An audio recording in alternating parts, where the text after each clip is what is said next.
परमात्मा ने कहा था कि एक बार पूरे विश्व में सतयुग जैसा माहौल होगा।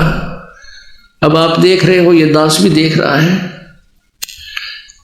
पहले दुनिया को लूटा करते थे जो अनजानपने में, अब उन सब बुराइयों को त्याग कर अब लूट रहे हैं, दान करते हैं। परमात्मा के दोनों हाथों से दान करते हैं, सेवा करते हैं। परमात्मा भी कहते हैं, देते को हर देत है जहां तहां से आन, ना दिया वो मांगते फ्रियो। परमात्मा सुने नहीं कान।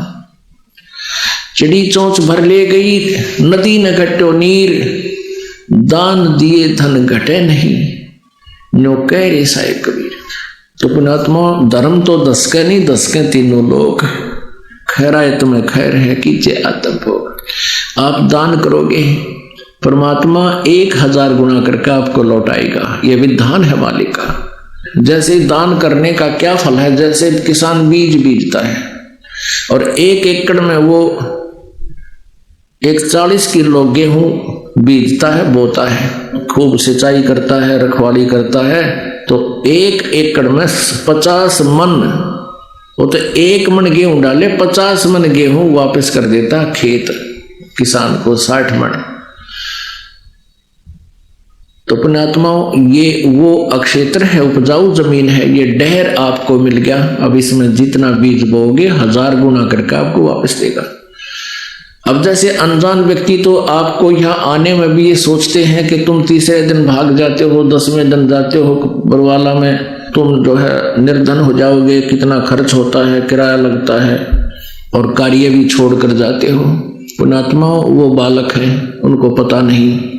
आप समझदार हो, आपको ज्ञान हो गया। जैसे एक किसान खेत में बीज बोया था, गेहूं बो रहा था, एक कोई दिल्ली शहर का, बड़े शहर का, नगर का व्यक्ति किसी कामवश गांव में जा रहा था, और किसान जो है रास्ते के साथ गेहूं बो रहा था। उसने एक थैले में, कोथड़ी बोला कर देसी भाषा में, एक थैले में गेहूं डाल कर काख में टांग रखे, और बैलों के पीछे हल के पीछे एक पाइप सी बांध रखी जिसने ओरना कहते हैं, और गेहूं का मुट्ठा भरा थैले में थे, और उस पाइप में के जमीन में बोता हुआ चल रहा है, बैल चल रहे हैं। कि वो खड़ा होकर देख रहा है,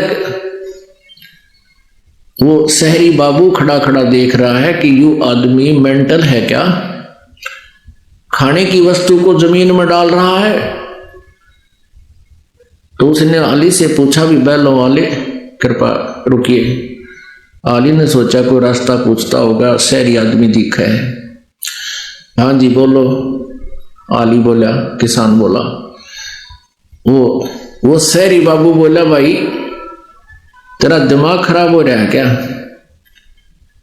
अब उस किसान ने सोचा, भाई यू के कहने लग गया, आदमी दिखे सभ्य है। कहने लगे, तू क्या कर रहा है? ये गेहूं को मिट्टी में डाल रहा है, इसको तो बड़ी सुरक्षा से रखा जाता है, ठेकों में रखा जाता है, तब भी खराब हो जाते हैं, और तू इसको बर्बाद कर रहा है। देश में पहले खाद्य सामग्री की कमी है, लग गया लेक्चर झाड़। अब वो किसान भी जान गया कि तो मेंटल आ गया कोई, ये तो कति उल्लू आ गया, इसने पता है को नहीं। अब किसान ने सोचा, यो कोई भोला आदमी है, इसको पता नहीं प्रोसीजर का। अब किसान उसकी बात क्यों कर माने, तो जाऊं इंटेलिजेंट बनकर अपने ज्ञान दे रहा था, उपदेश दे था।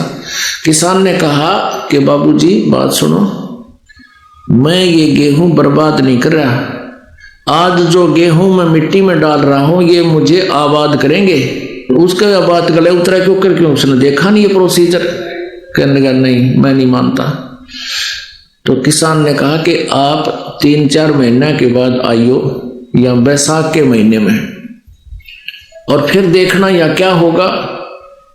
किसान ने कहा कि आज मैं 1 मन कणक यहां इस मिट्टी में डाल रहा हूं, और यहां से मैं 60-70 मन गेहूं ले जाऊंगा, घुस रहेगा अलग से। एक हुआ, उसका गला उतरे नहीं क्योंकि प्रोसीजर से परिचित नहीं। लेकिन किसान उस बुद्ध की बात ने क्यों मान लेगा कि मैं तो गलती कर रहा हूं।